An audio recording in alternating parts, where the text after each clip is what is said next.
क्या आपने घर से निकलने से पहले कभी सोचा है कि जो भी कपड़े आपने पहने हैं अगर वो थोड़ा भी टाइट हुआ तो उसके लिए आपको जेल भेजा जा सकता है?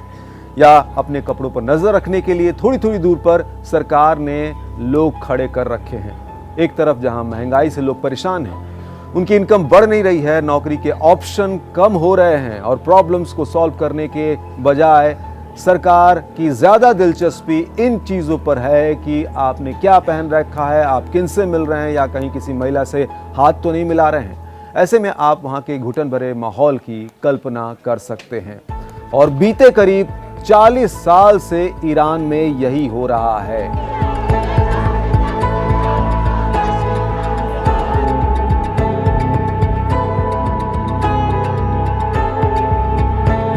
हेलो दोस्तों, मैं हूं अरविंद योगराज। आज बात होगी इसी ईरान की और उसके इस इतिहास की जो आज की तरह बिल्कुल नहीं था। ईरान के बारे में ऐसी बातें जिन्हें जानकर आप चौंक जाएंगे। ईरान में इस तरह की पाबंदियों से अब वहां के लोग उकता चुके हैं और इन बंदिशों के खिलाफ सड़कों पर उतरकर अपना विरोध जता रहे हैं। ऐसा ही विरोध हमें जुलाई में वहां हुए राष्ट्रपति चुनाव में देखने को मिला, जब वहां की जनता ने कट्टरपंथी कैंडिडेट की जगह एक उदारवादी उम्मीदवार को अपना राष्ट्रपति चुना।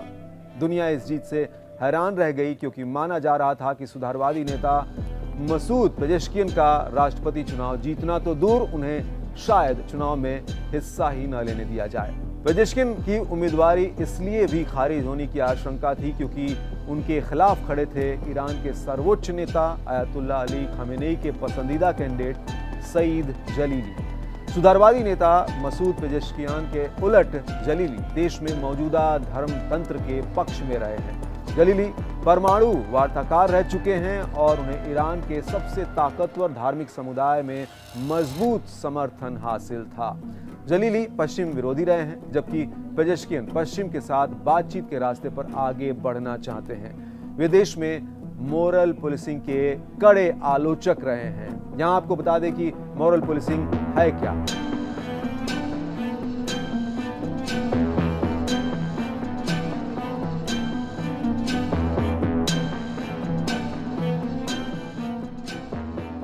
ईरान में ये मुख्य रूप से सरकार द्वारा लागू की जाती है और इसे गश्त-ए-इरशाद या मॉरल पुलिस के माध्यम से संचालित किया जाता है। ये एक स्पेशल यूनिट है जो इस्लामी कानूनों और नैतिकता का पालन सुनिश्चित करने के लिए बनाई गई है।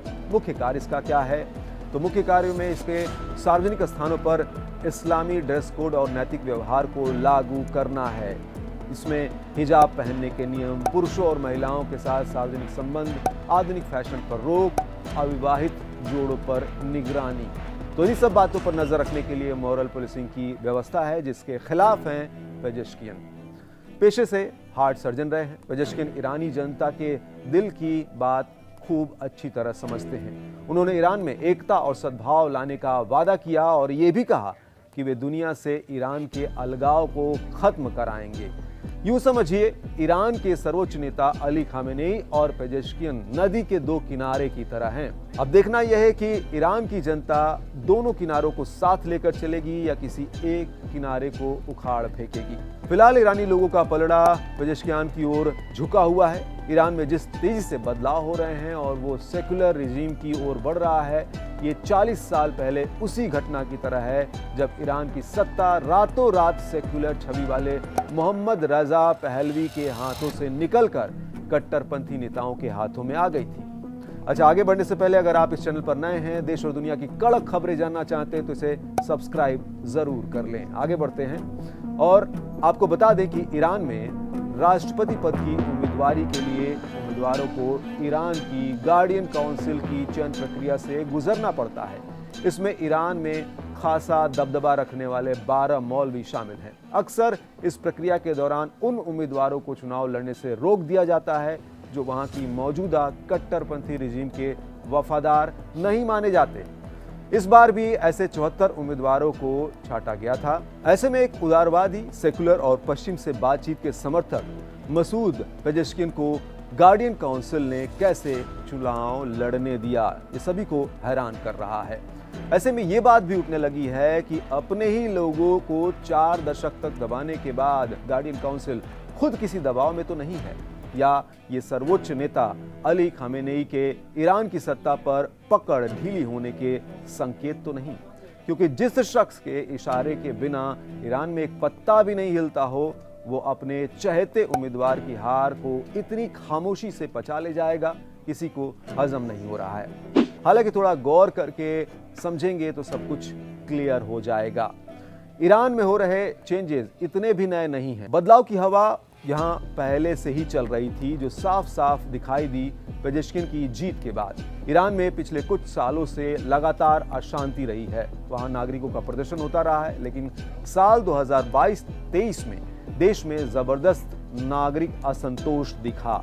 इस विरोध पर चेहरा बनकर उभरी एक 22 साल की लड़की, जिसकी मौत ने ईरानियों को हिला कर रख दिया। 22 साल की महसा अमीनी को ईरान की मॉरलिटी पुलिस ने महिला ड्रेस कोड का उल्लंघन करने के आरोप में गिरफ्तार किया था, जिनकी पुलिस हिरासत में ही मौत हो गई थी।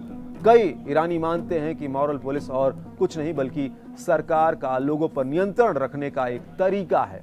उनका कहना है कि ये लोगों के निजी जीवन में दखल देने और महिलाओं के कपड़ों का ध्यान रखने के अलावा वो उन लोगों को भी गिरफ्तार और हिरासत में लेते हैं जो शराब पीते हैं या उन प्रोग्राम में भाग लेते हो जहां पुरुष और महिलाएं एक साथ मौजूद हो और एक दूसरे को जानते हो। महसा की मौत के बाद ईरान के युवाओं और मध्य वर्गीय लोगों में सत्ता के प्रति नाराजगी साफ तौर पर देखने को मिली। महिलाएं नकाब उतारकर सड़कों पर उतर आई और जगह जगह अपने बुर्के जलाने लगी। विरोध प्रदर्शनों में सर्वोच्च नेता तक के खिलाफ नारे देखे गए। इस बीच इसी साल हुए राष्ट्रपति चुनाव के बाद देश के सर्वोच्च नेता अयतुल्ला अली खामेनेई ने ऐसा कुछ कहा जिसकी उम्मीद किसी को नहीं थी।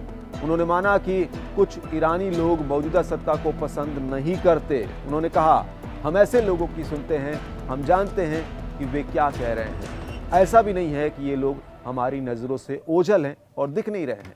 खामेनेई के इस बयान को दुर्लभ माना जा रहा है। हालांकि आपको जानकर हैरानी होगी कि मौजूदा ईरान हमेशा से ऐसा नहीं था और ये बात ज्यादा पुरानी भी नहीं है।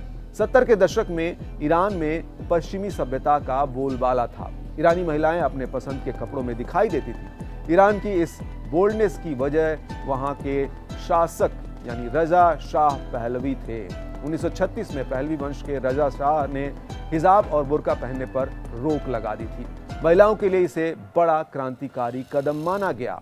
आगे चलकर उनके वारिस मोहम्मद रजा ने 1960 से 1963 तक श्वेत क्रांति नामक एक राष्ट्रीय विकास कार्यक्रम चलाया, जिनमें परिवहन नेटवर्क का विस्तार किया, बांध और सिंचाई परियोजनाओं को बढ़ावा दिया, बीमारियों से निपटने में मदद की, साक्षरता को बढ़ावा दिया और औद्योगिक विकास और भूमि सुधार को भी आगे बढ़ाया। लेकिन उनके सुधार देश में कुछ लोगों को पसंद नहीं आए। इन लोगों में से एक थे रूहुल्लाह खुमैनी।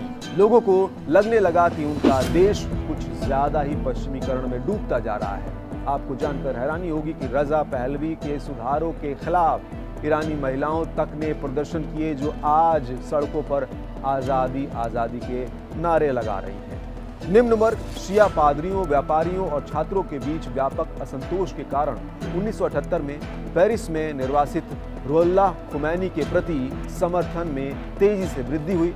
ईरान के प्रमुख शहर दंगों और अशांति में घिर गए। ईरानी क्रांति ने गति पकड़ी और 16 जनवरी 1979 को शाह ने देश छोड़ दिया और खुमैनी ईरान की सत्ता पर काबिज हो गए। ये सब हुआ रातों रात। बदलाव की वही आहट आज खुमैनी के उत्तराधिकारी अयतुल्ला अली खामेनेई को बेचैन कर रही है। इन सब के बीच ईरान में पिछले कुछ साल विरोध प्रदर्शन और सरकार के दमन के गवाह बने और अब क्रांति पुरानी पड़ती दिखाई दे रही है। मई में एक हेलीकॉप्टर दुर्घटना में रूढ़िवादी राष्ट्रपति इब्राहिम रईसी की मौत की वजह से मतदान में इस इस्लामिक गणराज्य ने एक ऐसे उम्मीदवार को चुना है जो बदलाव का समर्थक है। हालांकि ये देखना होगा कि शिया मौलवियों द्वारा नियंत्रित व्यवस्था में वो कितनी दूर तक जा पाता है। ईरान के राष्ट्रपति जो सर्वोच्च निर्वाचित अधिकारी होता है, उसके पास इस देश के धर्मतंत्र में सीमित शक्तियां हैं। ईरानी धर्मतंत्र की कमान अभी भी सर्वोच्च नेता के पास है, लेकिन मजबूत जनादेश से लैस पेजेश्कियन और मुल्ला वर्ग अगर आम सहमति पर पहुंच जाते हैं तो ईरान के पास अपने ऊपर मंडरा रहे तूफानों और पश्चिमी प्रतिबंधों से बाहर निकलने का एक मौका होगा।